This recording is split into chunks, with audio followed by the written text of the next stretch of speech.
Good morning. Andito na. Well, as you know, we're here in G. Araneta Avenue. Tinitingnan natin mga iba't ibang ginagawa natin para mabawasan ang baha. Ito ay isang bahagi lamang. This is only one part of the interventions that we will be making. For example, ito, may drainage, merong desiltation para palalimin yung ilog.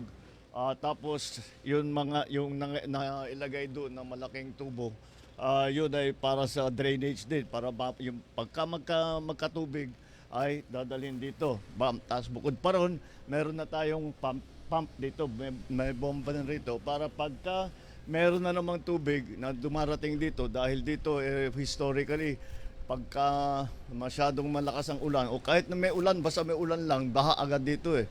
Kaya kailangan natin itong pumping station. Sa susunod siguro ay itong pumping station, temporary lang ito. Sa susunod ay gagawin natin permanent sa malapit-lapit sa San Juan River.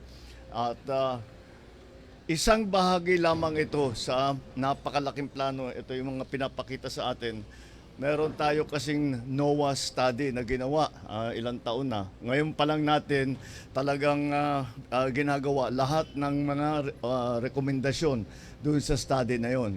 Kaya halimbawa dito sa lugar na ito, kung titignan ninyo ang terrain dito, malalim talaga dito. Kaya dito pumupunta lahat ng tubig. At kahit kaunti lang ang ulan, nandito na kagad yung tubig. At pagka malakas ang ulan, lumalampas daw sa tao yung lalim ng tubig. Kaya, but this is one of the areas that are critical. Kaya ito, nandito tayo.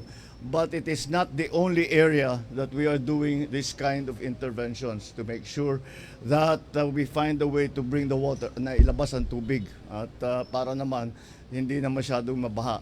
Palagay ko, pagdating ng tag-ulan, maghuhukay pa sila ng mga isang metro pa daw. Kulang pa daw yung pagkabawas nila doon sa lupa. 1 metro pa daw. At malamang at mararamdaman na kaagad kapag tayo ay nasa tag-ulan na, ay makikita natin na malaking mababawasan. Yun lang talaga dahil malalim dito.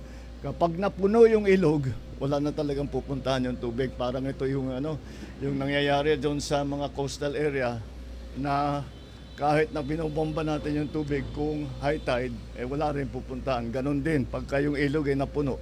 Kaya kailangan pa rin natin na gumawa ng kung ano-anong bagay kagaya nito sa kabuuhan. Ang ginawa po natin ay hindi para sa Metro Manila lamang. Siyempre, yan ang inuuna natin dahil masyadong highly populated at marami naapektuhan pagka may baha. Kaya ito yung inuuna natin. Ngunit, hindi dahil bumabaha rito, dito lang namin naayusin.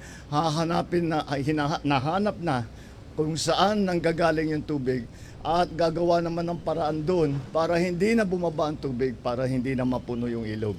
So these are the strategies that we're employing.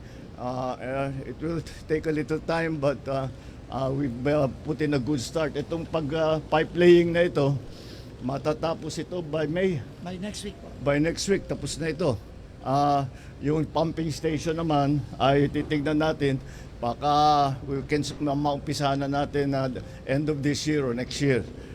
So patuloy lang. Isa lang ito. Napakarami ng ganito na ginagawa natin around Metro Manila at saka sa buong Pilipinas. And that is our way to find a way to flood control.